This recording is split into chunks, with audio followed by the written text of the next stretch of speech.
और आपको यहाँ से सीधे लिए चलेंगे प्रधानमंत्री नरेंद्र मोदी के कार्यक्रम में अहमदाबाद में। ये सीधी तस्वीरें आप अहमदाबाद गुजरात के साथ साथ समस्त हिंदुस्तान एवं विश्व के ये है लोकप्रिय जनसेवक माननीय प्रधानमंत्री श्री नरेंद्र मोदी जी। सरहृदय स्वागत करते हैं माननीय प्रधानमंत्री महोदय का आज इस मंच पर।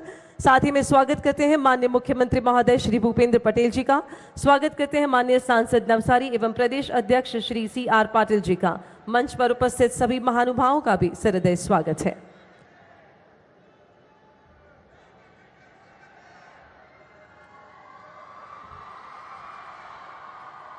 आप सभी के प्यार और अभिवादन से माननीय प्रधानमंत्री जी का फिर से एक बार सहृदय स्वागत।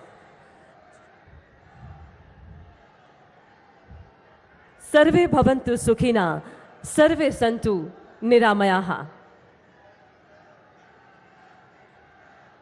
સૌ સુખી થાઓ અને સૌ નિરોગી રહો તેવી શુભકામના માનનીય પ્રધાનમંત્રીજીની પરિકલ્પનાઓથી ચરિતાર્થ કરતો આજનો આ અવસર છે।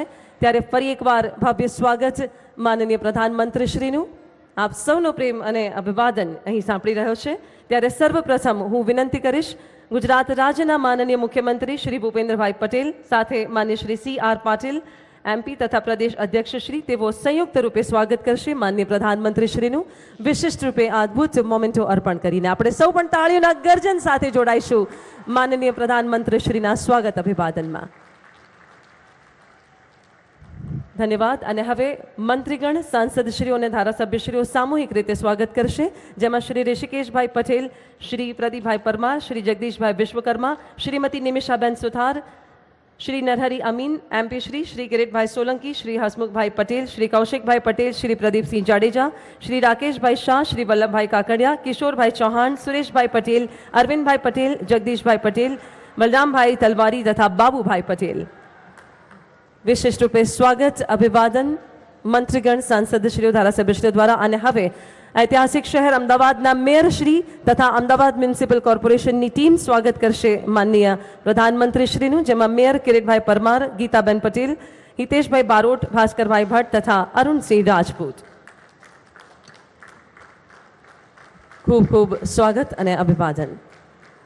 सर्वजन हिताय सर्वजन सुखायना सिद्धांतो साथे गुजरातना छेवाडाना मानवीना दरेक प्रश्नोनी चिंता करी सर्वे माटे सर्वाधिक एवा आपणा लोकलाडीला माननीय मुख्यमंत्री श्री भूपेंद्रभाई पटेलने ताळीओना गर्जन साथे आमंत्रित करीए तेवोना उद्बोधन माटे।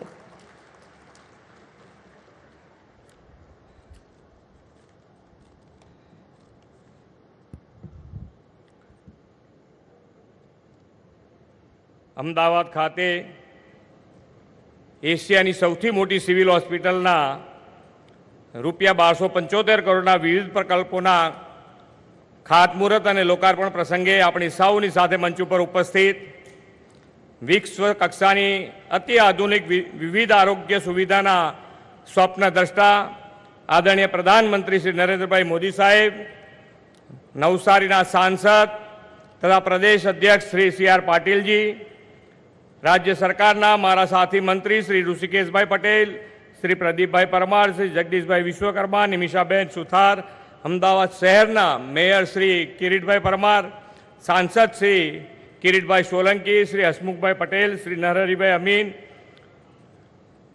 पूर्व मंत्री तथा धारासभ्य श्री प्रदीप सिंह जाडेजा, श्री कौशिकभाई पटेल, श्री वल्लभभाई काकड़िया, सौ साथी धारासभ्यश्रीओ, मंचस्थ सौ महानुभाव, आप सौनु आ प्रसंगे मेट्रो सिटी में हार्दिक स्वागत करूँ छूँ। आजे गुजरातनी जनता जनार्दननी आरोग्य सुरक्षा सुखाकारी माटेना 1295 करोड़ रूपियाना विविध प्रकल्पों सुविधाओं और विकास कामों वडाप्रधान श्री नरेंद्रभाई मोदी आपवाना छे। आदरणीय श्री नरेंद्रभाई मोदी एवा लोकनेता छे के जे लोकोनी नाड़ पारखीने तेमनी जोईती सुविधाओं आपवाना समयबद्ध आयोजन करे छे। आजे आपणे जे मेडिसिटीनुं आधुनिक स्वरूप जोई रह्या छे ते आदरणीय नरेंद्रभाईना विजनने आभारी छे। पहेलाना शासको आ होस्पिटलने मात्र सारवार सुविधा केन्द्र तरीके जोता अने मशीनो मूक्या एटले वात पती गई एवो अभिगम धरावता हता।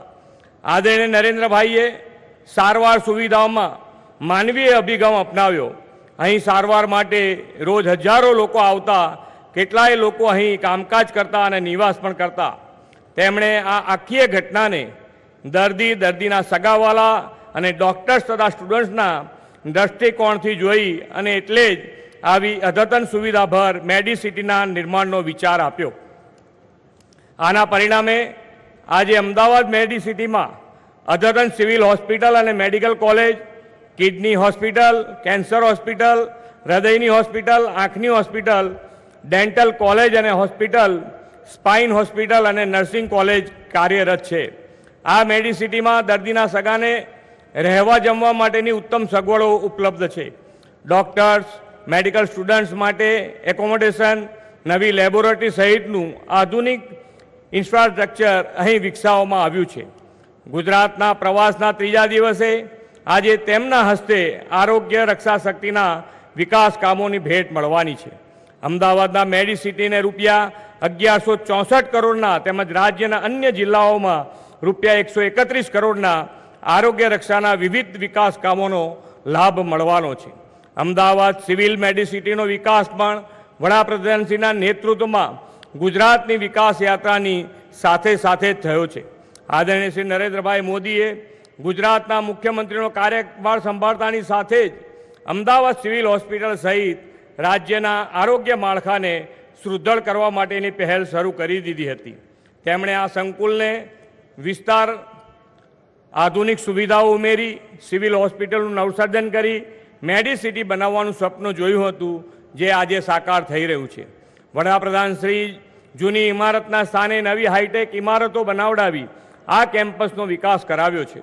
મંજુશ્રી મિલ કેમ્પસ, મેન્ટલ હોસ્પિટલ કમ્પાઉન્ડ અને ઘોડાસર કેમ્પસનો 110 એકર વિસ્તાર ભેળવી એક વિશાળ મેડિસિટી વિકસાવવામાં આવ્યું છે. અસારવાનું આ મેડિસિટી ગુજરાતની જનતા આરોગ્ય સેવા મેળવવાનું ઓલ ઇન વન સેન્ટર બન્યું છે. શહેરી, ગ્રામીણ, ગરીબ, વંચિત તમામ વર્ગના લોકોની આરોગ્ય સુરક્ષા માટે સરકાર પ્રતિબદ્ધ છે.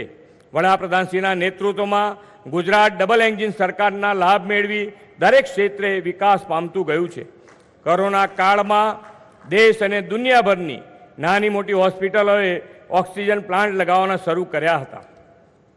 વડાપ્રધાનશ્રીના નેતૃત્વમાં આપણે રાજ્યની સમગ્ર આરોગ્ય પ્રણાલીને કોવિડ મહામારી સામે લડવાના કામે લગાડી હતી. તેમાં આ મેડિસિટી સિવિલ હોસ્પિટલનું સવિશેષ યોગદાન હતું. વડાપ્રધાનશ્રીના નેતૃત્વમાં દેશમાં કોરોના વિરોધી સ્વદેશી રસીનું નિર્માણ થયું અને વિશ્વનું સૌથી મોટું રસીકરણ અભિયાન પણ પાર પાડવામાં આવ્યું. મને કહેતા ગર્વ થાય છે કે કોરોના વિરોધી રસીકરણના દરેક તબક્કે ગુજરાત અગ્રેસર રહ્યું છે. દર્દીઓને નિઃશુલ્ક સારવાર માટે જે કામ ગુજરાતમાં થયું છે તેવું બીજે ક્યાંય નહીં થયું હોય. 2012માં આદરણીય વડાપ્રધાનશ્રીના નેતૃત્વમાં રાજ્યમાં મા યોજના શરૂ કરવામાં આવી અને 2014માં આ યોજના મા વાત્સલ્ય યોજના તરીકે મધ્યમ વર્ગના પરિવાર સુધી વિસ્તારવામાં આવી. હવે આ યોજનાને વડાપ્રધાનશ્રીએ દેશને આપેલી દુનિયાની સૌથી મોટી હેલ્થ એશ્યોરન્સ સ્કીમ પ્રધાન જન આરોગ્ય આયુષ્યમાન ભારત યોજના સાથે જોડી છે. ભારત સરકાર અને ગુજરાત સરકાર એમ ડબલ એન્જિન સરકારને પરિણામે ગુજરાતની 3000 જેટલી હોસ્પિટલોમાં 2700 જેટલી આરોગ્ય સેવાઓ દર્દીઓને કેશલેસ મળી રહી છે. લાખો ગરીબો અને જરૂરિયાતમંદ દર્દીઓને PMJY મા યોજના દ્વારા રૂપિયા 5 લાખ સુધીની સારવાર નિઃશુલ્ક મળે છે. સરકારે રાજ્યમાં મોતિયા અંધત્વ મુક્ત મહાઅભિયાન દ્વારા છેલ્લા 6 મહિનામાં જ 4.5 લાખ મોતિયાના ઓપરેશન કરી રેકોર્ડ સર્જ્યો છે. આરોગ્ય સુરક્ષાની કોઈ પણ પહેલ હોય, ગુજરાતે હંમેશા આદરણીય વડાપ્રધાન શ્રી નરેન્દ્રભાઈના માર્ગદર્શનમાં લીડ રોલ પ્લે કર્યો છે. રાજ્યની સ્વાસ્થ્ય પ્રણાલીને વધુ સુદૃઢ કરવા સરકારે શ્રેષ્ઠ ગુજરાત નામે પંચવર્ષીય પ્રોજેક્ટ માટે વર્લ્ડ બેંક સાથે MOU કર્યા છે. આ પ્રોજેક્ટ અંતર્ગત વર્લ્ડ બેંક રૂપિયા 28 કરોડની લોન તેમજ વિવિધ ટેકનિકલ સહાય ગુજરાતને આપશે. વિશ્વમાં થતા આધુનિક અને સફળ આરોગ્ય કાર્યક્રમો, યોજનાઓ અને ઉપચાર પદ્ધતિઓની માહિતી આપણને મળશે, જેથી ગુજરાતમાં આપણે લોકોની વધુ સારી સેવા કરી શકીશું. ગુજરાતના સર્વગ્રાહી, સર્વસ્પર્શી અને સર્વસમાવેશી આરોગ્ય માળખાની આવી અનેક સાફલ્ય ગાથાઓ વડાપ્રધાનશ્રીના માર્ગદર્શનમાં ગુજરાતે સાકાર કરી છે. ગુજરાતમાં વિશ્વ કક્ષાની આરોગ્ય સુવિધાના પ્રણેતા આદરણીય શ્રી નરેન્દ્રભાઈ મોદી સાહેબની આગેવાનીમાં આ વિકાસ યાત્રાને હજુ આગળ લઈ જવાની છે. સૌ નિરામય રહે તેવા ભાવ સાથે ગુજરાતની 6.5 કરોડ જનતાની આરોગ્ય સુરક્ષા માટે આજે નવતર વિકાસ ભેટ આપવા માટે વડાપ્રધાનશ્રીનો હૃદયપૂર્વક આભાર માની વિરમું છું. ભારત માતા કી જય. વંદે માતરમ. જય જય ગરવી ગુજરાત. खूब खूब खूब आभार माननीय मुख्यमंत्री श्री आपनो. सिद्धि, समृद्धि और संपत्ति से भी बढ़कर महत्वपूर्ण जो है वो है स्वास्थ्य. इसी सनातन सच को समझते हुए गुजरात सरकार ने जन जन के स्वास्थ्य एवं आरोग्य सुखाकारी के क्षेत्र को बेहतरीन सुविधाओं से सज्ज करने का सफलतम आगाज किया है, जिसके चलते राज्य में one Gujarat one dialysis chemo program जैसी कई अनिवार्य सुविधाएं 1295 करोड़ के खर्च से तैयार की गई है, जिसका भूमि पूजन एवं लोकार्पण करवाने के लिए सहृदय निवेदन करते हैं इन परिकल्पनाओं के प्रेरक माननीय प्रधानमंत्री श्री नरेंद्र मोदी जी से.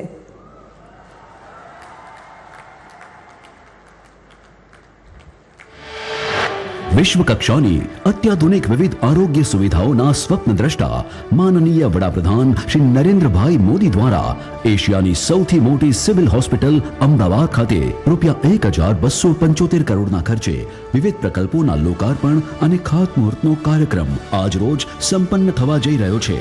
જી હા, આરોગ્ય અને પરિવાર કલ્યાણ વિભાગ દ્વારા institute of kidney diseases and research centre Manjushri mill compound Asarwa अमदावादનું लोकार्पण. Hospital building phase 1C Gujarat cancer and research institute civil hospital campus Asarwa अमदावादનું लोकार्पण. હોસ્ટેલ બિલ્ડિંગ અને કાર્ડિયાક કેરની વિશ્વ કક્ષાની સુવિધાનું UN Mehta heart hospital Asarwa Amdavad ખાતે લોકાર્પણ. New super speciality hospital GMERS medical college campus 16 अमदावादનું ખાતમુહૂર્ત. Medical college girls hostel civil hospital campus નું ખાતમુહૂર્ત. રેન બસેરા સિવિલ હોસ્પિટલ કેમ્પસ અસારવા અમદાવાદનું ખાતમુહૂર્ત. सब डिस्ट्रिक्ट हॉस्पिटल ભિલોડા જિલ્લો અરવલ્લીનું ખાતમુહૂર્ત. सब डिस्ट्रिक्ट हॉस्पिटल અંજાર જિલ્લો કચ્છનું ખાતમુહૂર્ત. વન ગુજરાત વન ડાયાલિસિસ કાર્યક્રમ અંતર્ગત રાજ્યના દરેક તાલુકા અને છેવાડાના વિસ્તારો સુધી 188 નવા ડાયાલિસિસ સેન્ટરોનો શુભારંભ. ગુજરાત રાજ્યમાં જિલ્લા ડે કેર કીમોથેરાપી કાર્યક્રમ અંતર્ગત રાજ્યના વિવિધ જિલ્લામાં 22 નવા સ્થળોએ ડે કેર કીમોથેરાપી સેન્ટરોનો શુભારંભ.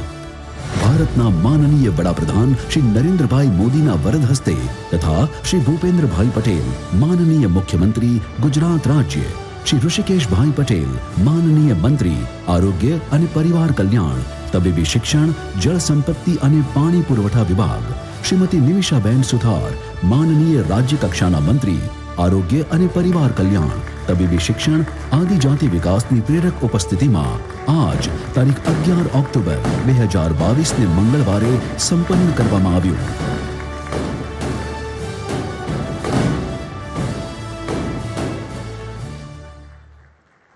सर्वे भवन्तु सुखिनः, सर्वे सन्तु निरामया, सर्वे भद्राणि पश्यन्तु, मा कश्चिद दुख भाग भवेत्.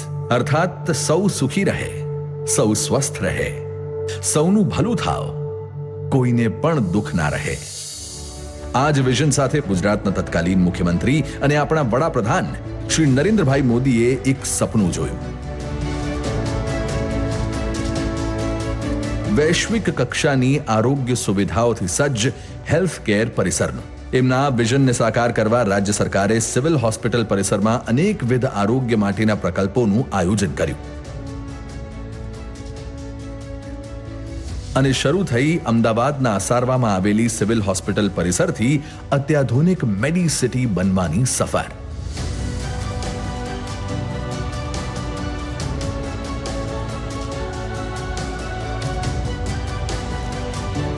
બારસો બેડનો સુપર સ્પેશિયાલિટી બ્લોક, માતા બાળ આરોગ્ય વિંગ, નવું trauma centre, UN Mehta heart hospital અને ગુજરાત કેન્સર રિસર્ચ ઇન્સ્ટિટ્યૂટમાં બેડ્સની સંખ્યામાં બમણાથી પણ વધુ વધારો.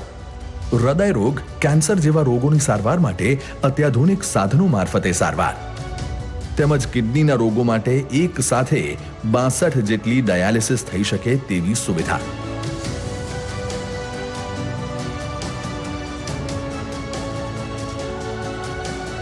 દરરોજ ઓપીડીમાં 8000 થી વધારે લોકોની સારવાર અને રોજની 350 થી પણ વધારે સર્જરી થાય છે. આજે ₹2500 કરોડના ખર્ચે વિકસેલું આ મેડિસિટી લાખો દર્દીઓને દિવસ રાત સેવા આપે છે. વિકાસ કરવો છે તો શિક્ષણ, કૌશલ, આરોગ્ય એના વિના બધું અધૂરું છે.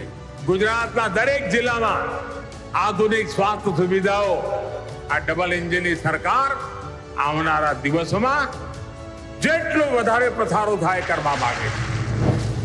અને સૌના સાથ, સૌના વિકાસના સંકલ્પ સાથે કામ કરતા મુખ્યમંત્રી શ્રી ભૂપેન્દ્રભાઈ પટેલના નેતૃત્વમાં આરોગ્ય સેવાઓમાં હવે મેડિસિટી આંબશે નવી ઊંચાઈઓ. જ્યાં હશે 850 બેડ સાથેની ભારતની સૌથી મોટી અને વિશ્વની ટોચની કિડની હોસ્પિટલ.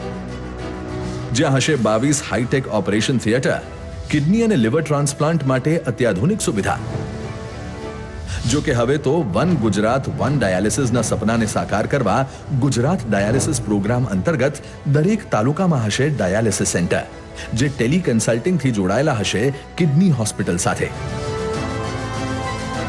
અને 300 બેડ સાથે તૈયાર હશે ગુજરાત કેન્સર હોસ્પિટલનું નવું બિલ્ડિંગ. એ પણ રેડિયોથેરાપીને લગતા અદ્યતન અને હાઈટેક મશીનોથી સજ્જ, જ્યાં ભવિષ્યમાં હશે કેન્સર માટેનું પ્રોટોન થેરેપી મશીન પણ. સાથે જ દરેક જિલ્લામાં day care chemotherapy centre, tele કન્સલ્ટિંગથી મળશે કેન્સર હોસ્પિટલના તજજ્ઞ ડોક્ટરોનું માર્ગદર્શન. સાથે જ યુએન મહેતા હાર્ટ હોસ્પિટલમાં હૃદય રોગોની સારવાર માટે સ્ટેટ ઓફ ધી આર્ટ સુવિધાઓ પણ વધશે. અને વધશે સુપર સ્પેશિયાલિટીના રેઝિડેન્સ ડોક્ટરો માટે હોસ્ટેલની સુવિધા પણ, જેનું આજ રોજ માનનીય વડાપ્રધાન શ્રી નરેન્દ્રભાઈ મોદી દ્વારા લોકાર્પણ કરવામાં આવશે.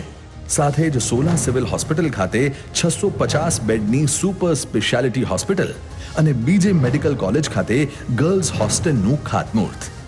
દર્દીઓ સાથે હોસ્પિટલ આવતા સગા સંબંધીઓ માટે રેન બસેરા અને કચ્છના અંજાર જેવા અંતરિયાળ વિસ્તારમાં સીએચસીને અપગ્રેડ કરી સબ ડિસ્ટ્રિક્ટ હોસ્પિટલની બિલ્ડિંગનું ખાતમુહૂર્ત, તેમજ અતિ પછાત અને આદિજાતિ વસ્તી ધરાવતા ભિલોડા કોટેજ હોસ્પિટલને અપગ્રેડ કરી સબ ડિસ્ટ્રિક્ટ હોસ્પિટલના બિલ્ડિંગનું ખાતમુહૂર્ત સહિત ₹544 કરોડના ખર્ચે બનનારા વિવિધ પ્રકલ્પોનું ખાતમુહૂર્ત કરવામાં આવશે. ગુજરાતમાં વધતી આરોગ્ય સુવિધાઓ અને સ્વસ્થ નાગરિકો પ્રમાણ છે ડબલ એન્જિન સાથે ચાલતી વિશ્વાસથી વિકાસની યાત્રાની સાફલ્ય ગાથાનું. જય જય ગરવી ગુજરાત.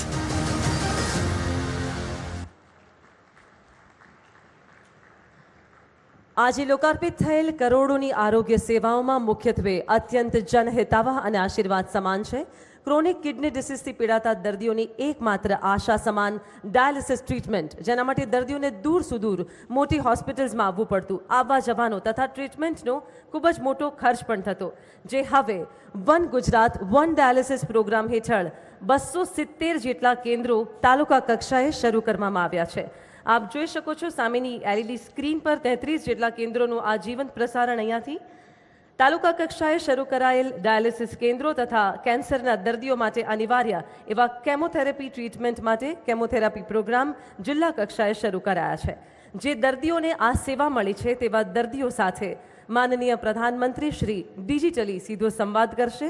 માનનીય, જેમાં સર્વપ્રથમ છે મોરવા હડફના ભીમસિંહભાઈ બારિયા, જેઓએ ડાયાલિસિસ કરાવ્યું છે અને પંચમહાલના તેઓ વતની છે. ભીમસિંહભાઈ. ભીમસિંહભાઈ નમસ્તે. નમસ્કાર સાહેબ. ભીમસિંહભાઈ ક્યારથી મુસીબતમાં ફસાણા? સર 1 વર્ષથી ફસાયો છું. 1 વર્ષ થઈ ગયો. આ 1 વર્ષ. મૂળ ક્યાંના છો ભીમસિંહભાઈ? મોરવા હડપ ગામનો જ વતની છું. અને સર. પહેલા ડાયાલિસિસ માટે ક્યાં જતા હતા? ત્યાં પહેલા ગોધરા જતો હતો સર. ક્યાં જતા હતા? ગોધરા. ગોધરા જતા હતા.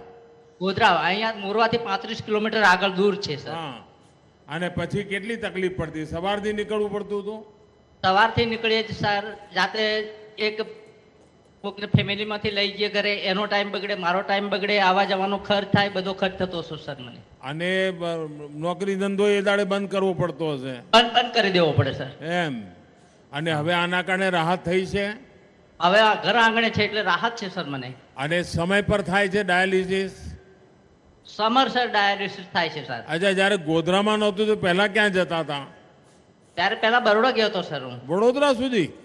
હા, તો બરોડા. એમાં તો તમારા 2 દાડા બગડી જતા હશે. બે દાડા બગડી જાય સર. પણ હવે બરાબર તમને આનો લાભ મળે છે? આ ઘર આંગણે મળે છે સાહેબ. આ નિયમિત કરાવો છો? નિયમિત. આજુબાજુ આપણા આદિવાસી ભાઈઓને ખબર છે આપણી આ વ્યવસ્થા થઈ ગઈ છે આપણા ગામ સુધી? હા છે સર, બધાને જો ખબર છે સર. કોઈ પણ બીમાર માણસ હોય એની જેટલી સેવા કરી એટલી ઓછી.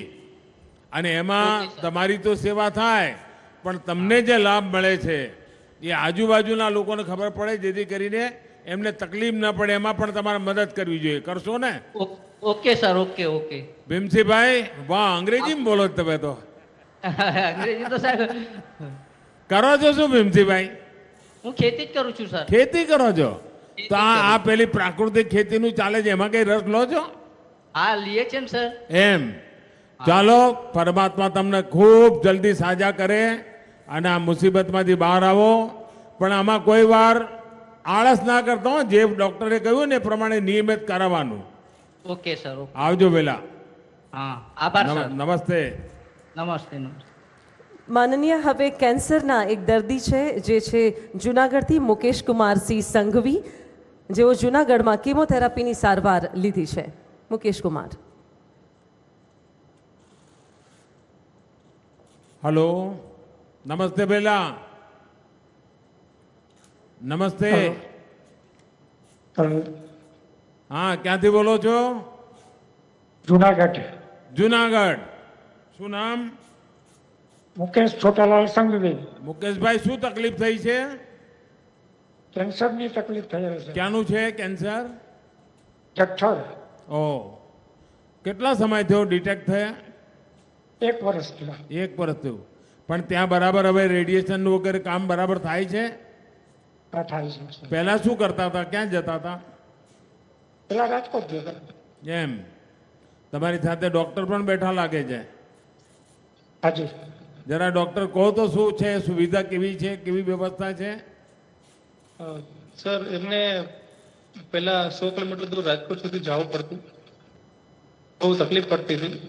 એ પછી શરૂઆતમાં નિદાન ત્યાં થયેલું. એના પછી આપણે અહીં જુનાગઢમાં જ કિમોથેરાપીની વિવિધ સારવાર આપવામાં આવે છે અને ત્યારથી એને ઘણું સારું છે. વજનમાં પણ ઓલમોસ્ટ 10-15 કિલોનો ફાયદો થયેલો છે. બધી જ સારવાર મા કાર્ડ ઉપર અવેલેબલ છે, પીએમ જોઈ કાર્ડ ઉપર. એટલે કાંઈ પણ પ્રકારનો ખર્ચો નથી થતો. ખાસ તો માનસિક, શારીરિક અને આર્થિક રીતે કાંઈ પણ તકલીફ થતી નથી. ક્યારે પણ કંઈ પણ તકલીફ હોય તો મારા નંબર ઓલરેડી હું આપું જ છું, તો ડાયરેક્ટ કોન્ટેક્ટ કરી લે. અને ઝીણી મોટી તકલીફ હોય તો પણ બધું જ સરખું થઈ જાય છે.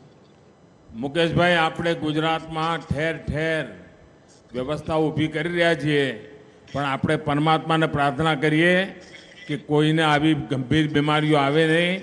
તમે પણ જલ્દી સાજા થઈ જાઓ અને તમે પણ લોકોને કહો કે ભાઈ કેટલી કાળજી રાખવી પડે. નહીં તો આપણા ગુજરાતમાં, ખાસ કરીને અમારા કાઠિયાવાડમાં, હું જ્યારે અહીંયા હતો ત્યારે કાયમ કહેતો કે ભાઈ આ માવો ખાવાનું બંધ કરો, હવે આ ગુટકા બંધ કરો.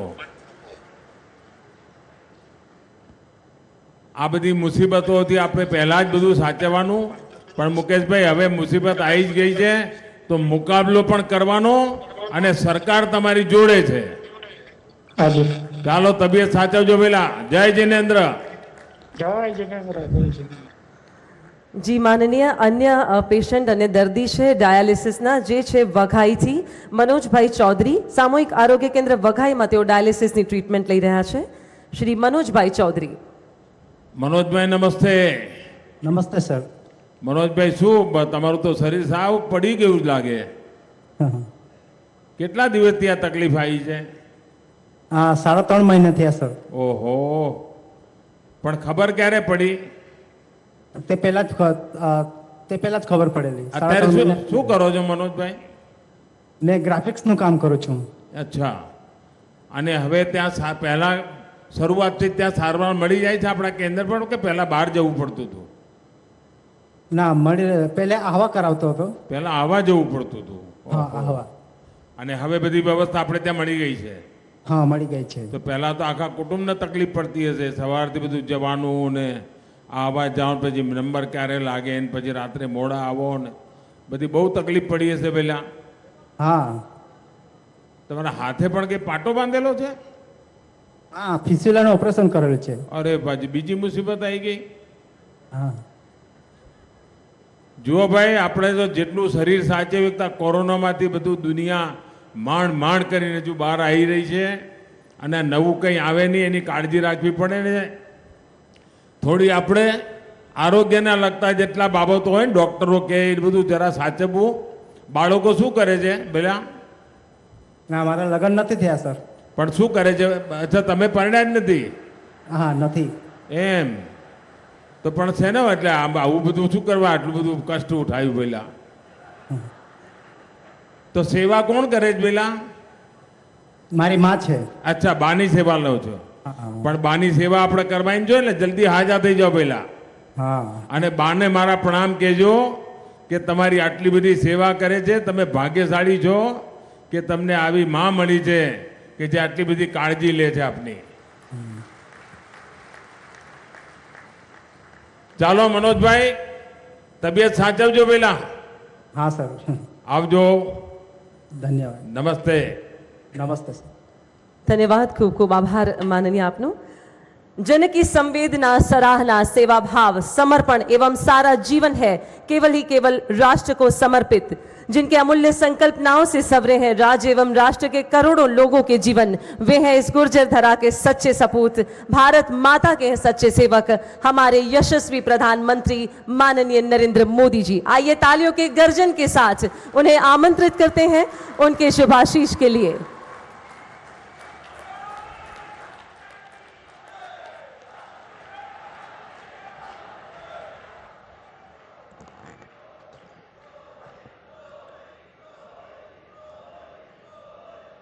નમસ્તે ભાઈઓ.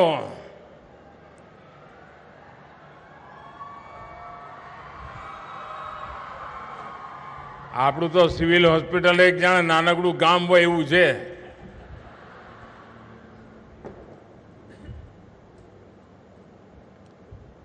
आज गुजरात की स्वास्थ्य सुविधाओं के लिए एक बहुत बड़ा दिन है। मैं भूपेंद्र भाई को, मंत्री परिषद के सभी साथियों को, मंच पर बैठे हुए सभी सांसदों को, विधायकों को, कॉरपोरेशन के सभी महानुभावों को इस महत्वपूर्ण कार्य को आगे बढ़ाने के लिए और तेज गति से आगे बढ़ाने के लिए बहुत बहुत शुभकामनाएं और धन्यवाद करता हूं।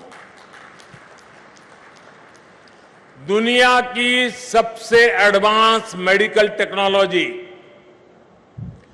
बेहतर से बेहतर सुविधाएं और मेडिकल इंफ्रास्ट्रक्चर अब अपने अहमदाबाद और गुजरात में और ज्यादा उपलब्ध होंगे और इस समाज के सामान्य मानवी को उपयोग होंगे।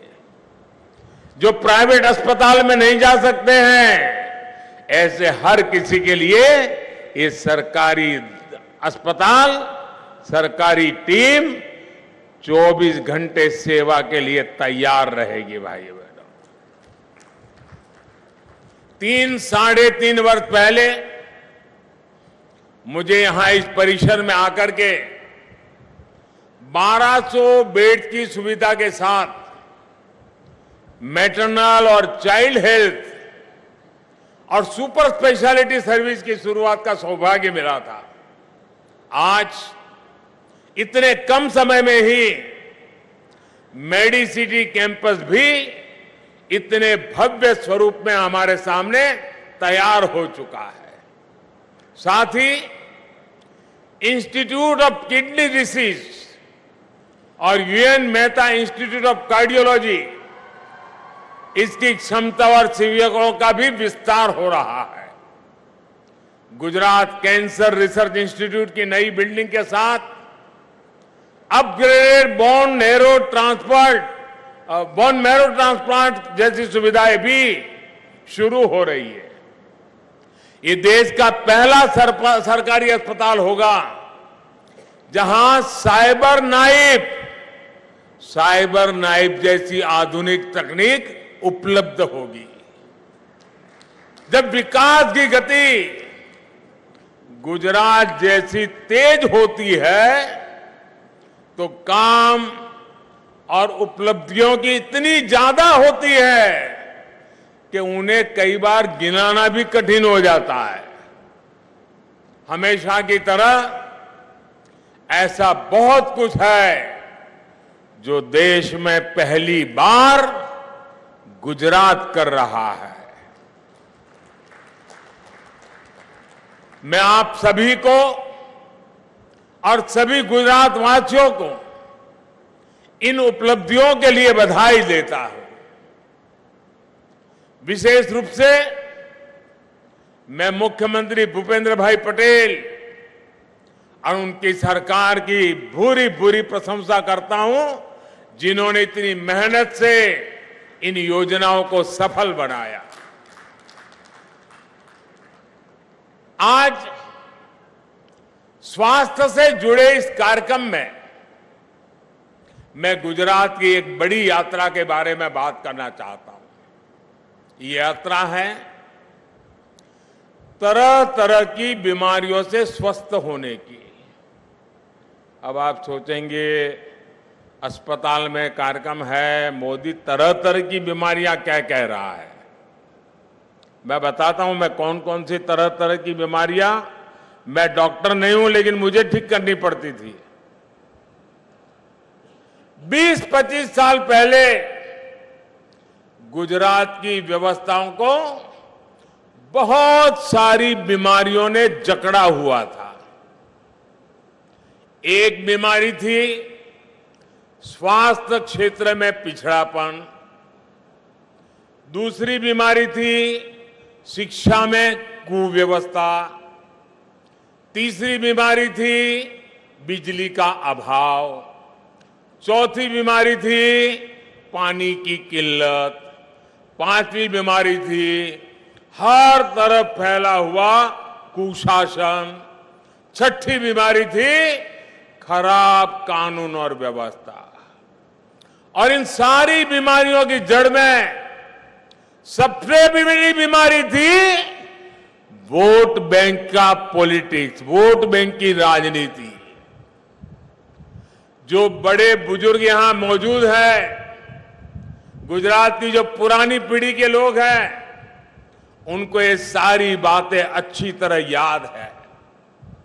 यही हालत थे 20-25 साल पहले के गुजरात के।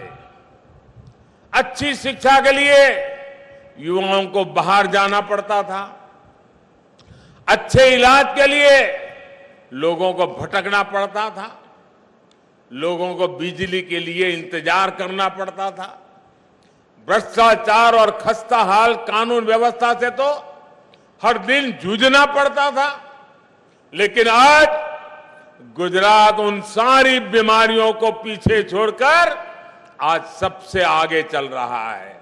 और इसलिए जैसे नागरिकों को बीमारी से मुक्त करना, वैसे राज्य को भी अनेकों बीमारियों से मुक्त करने का ये मुक्त यज्ञ हम चला रहे हैं और हम मुक्त करने का हर कोशिश प्रयास करते रहते हैं।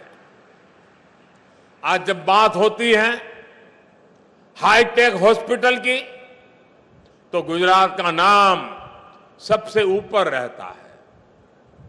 जब मैं यहां मुख्यमंत्री था, मैं सिविल अस्पताल भी कई बार आता था और मैं देख रहा था मध्य प्रदेश के कुछ इलाके,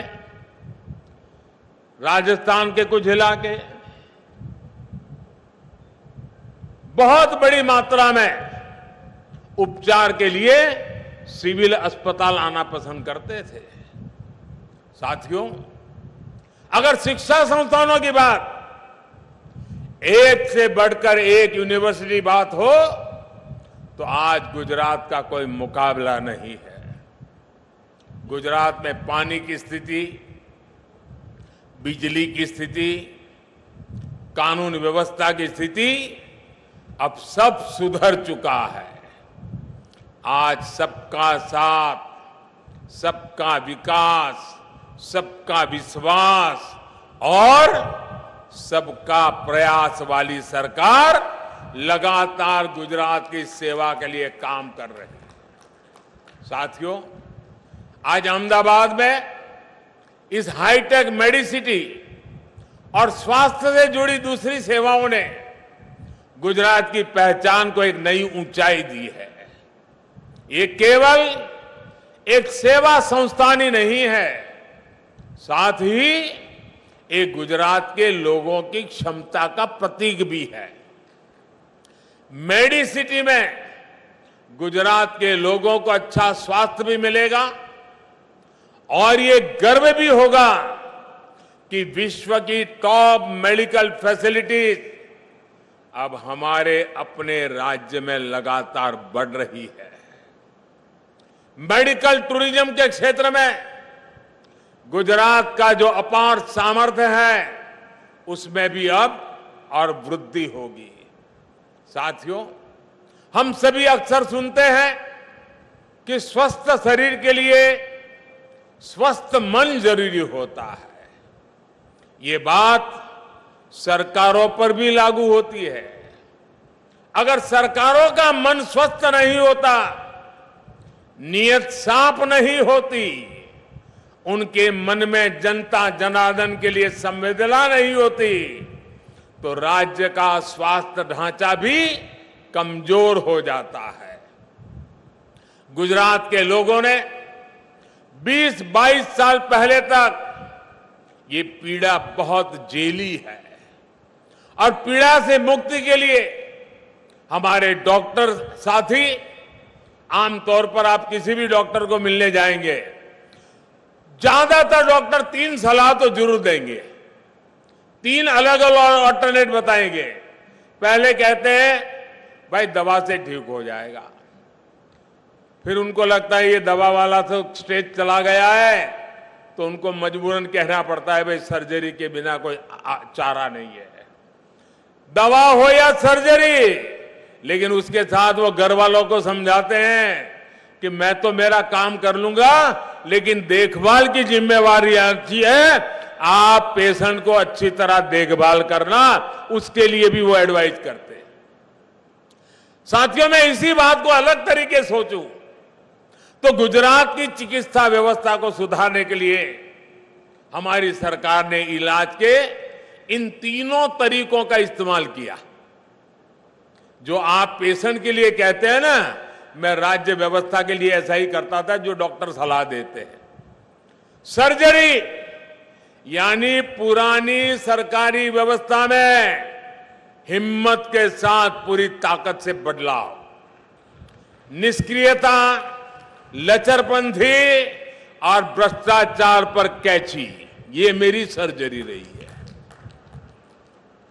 दूसरा, दवाई यानी नई व्यवस्था को खड़ा करने के लिए नित्य नूतन प्रयास, नई व्यवस्थाएं भी विकसित करना, ह्यूमन रिसोर्स विकसित करना, इंफ्रास्ट्रक्चर विकसित करना, रिसर्च करना, इनोवेशन करना, नए अस्पताल बनाना, अनेक ऐसे काम।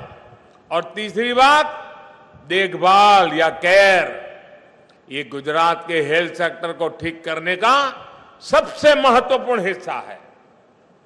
हमने केयर यानी संवेदनशीलता के साथ काम किया।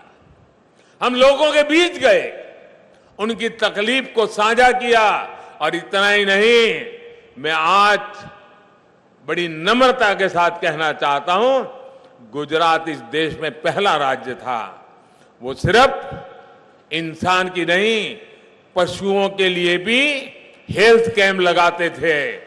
और जब मैं दुनिया को कहता था कि मेरे यहां पशु की डेंटल ट्रीटमेंट होती है, पशु की आई ट्रीटमेंट होती है, तो बाहर के लोगों को अजूबा लगता था। भाइयों बहनों, हमने जो प्रयास किए वो लोगों को साथ जोड़कर जन भागीदारी के लिए, और जब कोरोना का संकट था तो G20 समिट में मैं बोल रहा था, तब मैंने बड़े आग्रह से कहा था, दुनिया की इतनी भयानक स्थिति को देखते हुए मैंने कहा था, जब तक हम वन अर्थ वन हेल्थ इस मिशन को लेकर के काम नहीं करेंगे तो गरीब हो, पीड़ित है, उसकी कोई मदद नहीं करेगा। और दुनिया में हमने देखा है कुछ देश ऐसे हैं जहां 4-4, 5-5 वैक्सीन के डोज हो गए कोरोना में, और दूसरी तरफ कुछ देश ऐसे हैं जहां गरीब को एक भी वैक्सीन नसीब नहीं हुआ। तब मुझे दर्द होता था दोस्तों, तब भारत को वो ताकत लेकर के निकले, हमने दुनिया में वैक्सीन पहुंचाने का प्रयास किया ताकि दुनिया में कोई मरना नहीं चाहिए भाइयों। और हम सबने देखा है कि जब व्यवस्था स्वस्थ होने लगी तो गुजरात का स्वास्थ्य क्षेत्र भी स्वस्थ हो गया।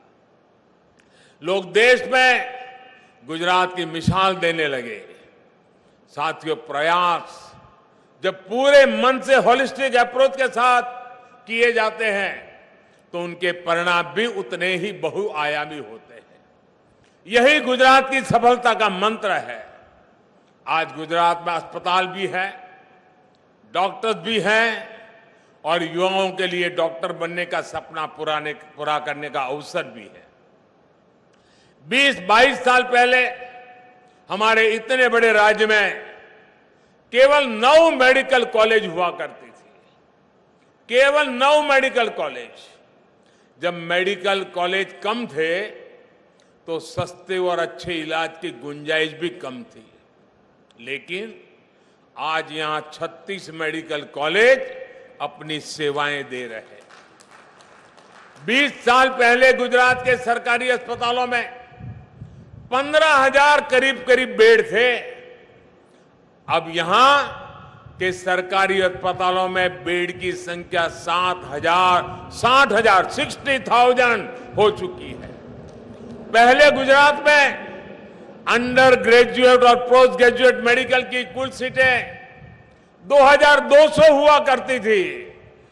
अब गुजरात में 8,500 बैठकें मेडिकल सीट हमारे युवा युवतियों के लिए उपलब्ध है। इनमें पढ़कर निकले डॉक्टर्स गुजरात के कोने कोने में स्वास्थ्य सेवाओं को मजबूती दे रहे हैं। आज हमारी सब सेंटर्स, CHCs, PSCs और वेलनेस सेंटर का एक बड़ा नेटवर्क भी पूरी तरह गुजरात में तैयार हो चुका है।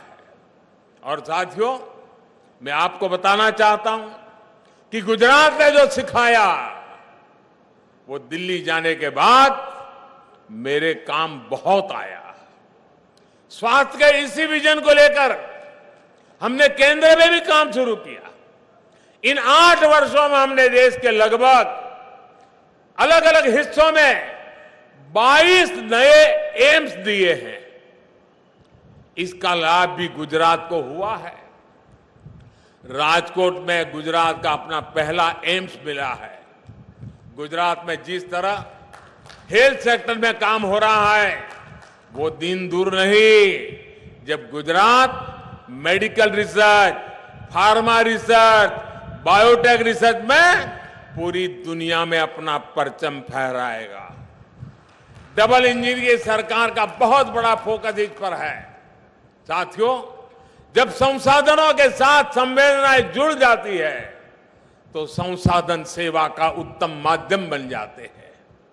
लेकिन जहां संवेदना नहीं होती है वहां संसाधन स्वार्थ और भ्रष्टाचार की भेंट चढ़ जाते हैं। इसीलिए मैंने शुरुआत में संवेदनाओं का भी जिक्र किया और कुशासन वाली पूरे व्यवस्था की याद भी दिलाई। अब व्यवस्था बदल चुकी है। इस संवेदनशील और पारदर्शी व्यवस्था का परिणाम है कि अहमदाबाद में मेडिसिटी बना है, कैंसर इंस्टीट्यूट का अधिकरण हुआ है और साथ ही गुजरात के हर जिले में डे केयर कीमोथेरेपी की सुविधा भी शुरू होती है ताकि गांव-गांव से मरीजों को कीमोथेरेपी के लिए भागना न पड़े। अब आप चाहे गुजरात के किसी भी कोने में हो, आपको घर के नजदीक में ही अपने ही जिले में कीमोथेरेपी जैसा अहम इलाज उपलब्ध हो जाएगा।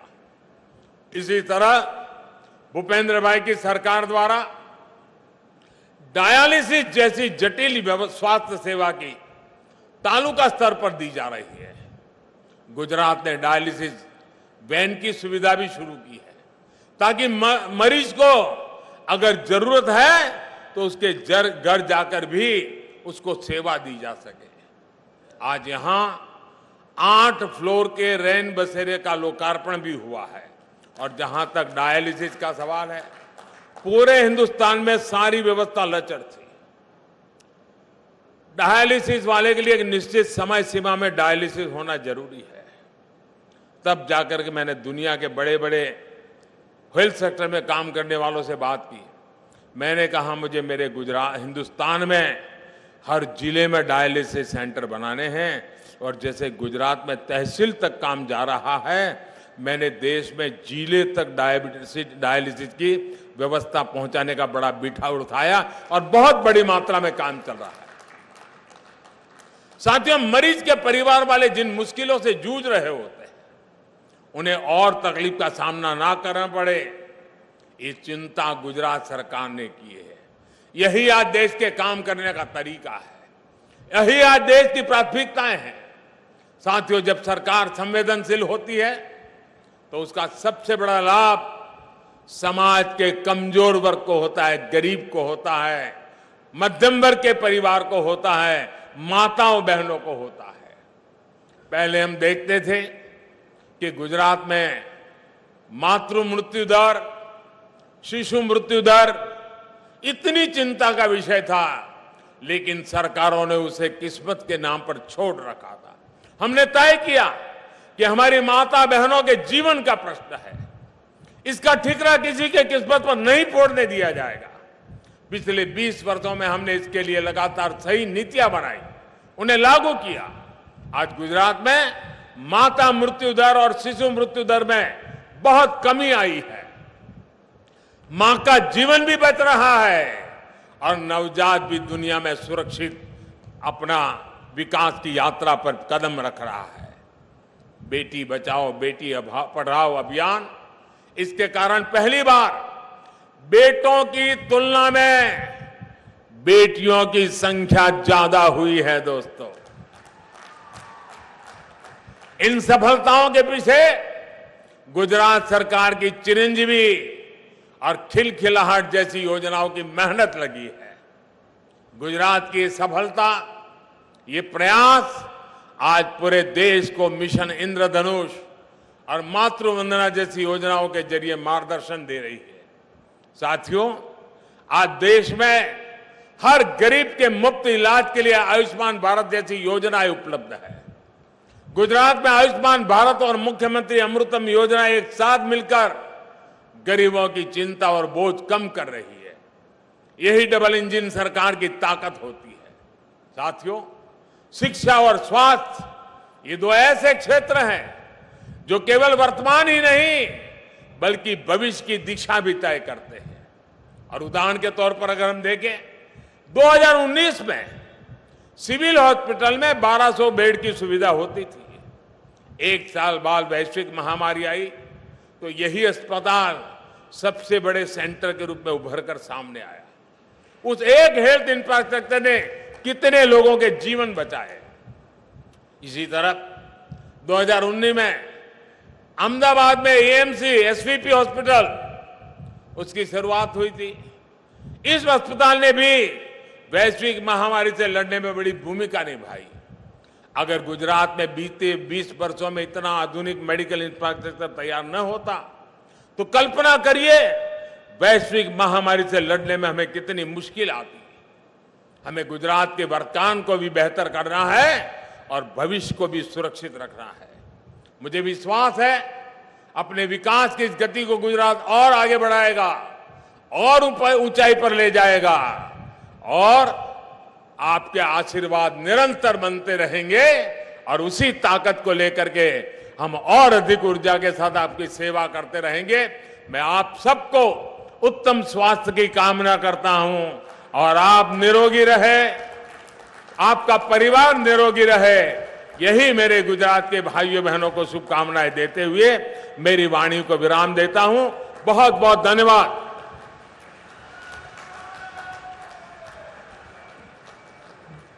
पूरा गुजरात आपका बहुत बहुत आभार प्रकट करता है माननीय प्रधानमंत्री जी, आपके शुभ आशीष के लिए। आज विशेष रूप से आपकी उपस्थिति के लिए हम सहृदय आपका आभार प्रकट करते हैं। फिर से एक बार तालियों के गर्जन से हम सभी अभिवादन करें, आभार प्रकट करें माननीय प्रधानमंत्री महोदय का। सिविल हॉस्पिटल जो कि सिर्फ एक स्थल नहीं पर एक बहुत ही बड़ी आशा का केंद्र है, आज इस स्थल से करोड़ों रुपए की आरोग्य सेवाओं का लोकार्पण एवं भूमि पूजन। फिर से तो आप देख रहे थे अहमदाबाद से सीधा प्रसारण, जहां प्रधानमंत्री नरेंद्र मोदी ने 1295 करोड़ रुपए से अधिक की स्वास्थ्य सुविधाओं से जुड़ी तमाम योजनाओं का शिलान्यास किया और लोकार्पण किया। प्रधानमंत्री ने इस मौके पर अपने संबोधन में स्वास्थ्य से जुड़ी सेवाओं के विषय में विस्तार से जानकारी दी। उन्होंने कहा कि पहले किस तरह से आज से 20-22 साल पहले किस तरह की सुविधाएं थी और आज कितना इजाफा हुआ है इन सुविधाओं में, किस तरह से मेडिकल कॉलेज बढ़े हैं, किस तरह से जो बेड्स हैं, नंबर ऑफ बेड्स, उनमें इजाफा हुआ है। उन्होंने साफ तौर पर कहा कि दुनिया में सबसे एडवांस टेक्नोलॉजी और मेडिकल इंफ्रास्ट्रक्चर अहमदाबाद में अब उपलब्ध होगा। उन्होंने कहा यह देश का पहला अस्पताल होगा जहां साइबर नाइफ जैसी आधुनिक तकनीक उपलब्ध होगी। प्रधानमंत्री ने कहा कि 20-25 साल पहले गुजरात को तरह तरह की बीमारियों ने जकड़ा हुआ था और इनमें वोट बैंक की राजनीति सबसे बड़ी बीमारी थी। आज गुजरात इन सारी बीमारियों को पीछे छोड़कर आगे बढ़ रहा है। इन बीमारियों से मुक्त करने का यज्ञ हम कर रहे हैं, ऐसा आह्वान भी प्रधानमंत्री ने कहा। और अपने संबोधन में प्रधानमंत्री ने कहा कि दुनिया की सबसे एडवांस टेक्नोलॉजी और मेडिकल इंफ्रास्ट्रक्चर अब अहमदाबाद में उपलब्ध होगा। यह देश का पहला अस्पताल होगा जहां साइबर नाइफ जैसी आधुनिक तकनीक होगी। इसके साथ ही साथ प्रधानमंत्री ने कहा कि 20-25 साल पहले गुजरात को तरह तरह की बीमारियों ने जकड़ा हुआ था। ये राजनीतिक हमला प्रधानमंत्री ने जो पिछली सरकारें थी उन पर किया। उन्होंने कहा कि वोट बैंक की राजनीति सबसे बड़ी बीमारी थी 20-25 साल पहले गुजरात की राजनीति में, और आज गुजरात इन सारी बीमारियों को पीछे छोड़कर आगे बढ़ रहा है। प्रधानमंत्री ने कहा कि जब विकास की गति गुजरात जैसी तेज हो जाती है तो उपलब्धियां गिनना मुश्किल हो जाता है। मेडिकल टूरिज्म के क्षेत्र में गुजरात के अपार सामर्थ्य में अब वृद्धि होगी। मेडिकल इंफ्रास्ट्रक्चर अब अहमदाबाद और गुजरात में और ज्यादा उपलब्ध होंगे। तो आमूल चूल परिवर्तन आया है। स्वास्थ्य सुविधाओं की बात करें, शिक्षा की बात करें, हमेशा की तरह ऐसा बहुत कुछ है जो देश में पहली बार गुजरात कर रहा है। प्रधानमंत्री ने अपने संबोधन में कहा कि आज गुजरात की स्वास्थ्य सुविधाओं के लिए बहुत बड़ा दिन है और इसके साथ ही साथ गुजरात में मातृ मृत्यु दर और शिशु मृत्यु दर में कमी आई है। इसके लिए सरकार की नीतियां और उसका संकल्प काम आया है। उन्होंने कहा कि जब संसाधनों के साथ संवेदनशीलता जुड़ जाती है तो उसका लाभ समाज के गरीब और मध्यम वर्गों को सीधे मिलता है। शिक्षा और स्वास्थ्य जैसे क्षेत्र विकास की दिशा तय करते हैं। हाईटेक हॉस्पिटल में गुजरात का नाम सबसे ऊपर रहता है। प्रधानमंत्री ने साफ तौर पर कहा कि अब जो गुजरात से उनकी सीख थी वो अब देश में लागू कर रहे हैं और इसी तरह से देश भर में अब 22 एम्स अस्पताल हो गए हैं, जिसमें से कुल मिलाकर एक एम्स राजकोट को भी मिला है। उन्होंने कहा कि बेटी बचाओ बेटी पढ़ाओ जैसी पहली बार बेटियों की संख्या ज़्यादा हुई है। इसके साथ ही साथ उन्होंने साफ तौर पर कहा कि जब संसाधनों के साथ साथ संवेदनशीलता जुड़ जाती है तो उसका लाभ समाज के हर गरीब और मध्यम वर्ग को होता है।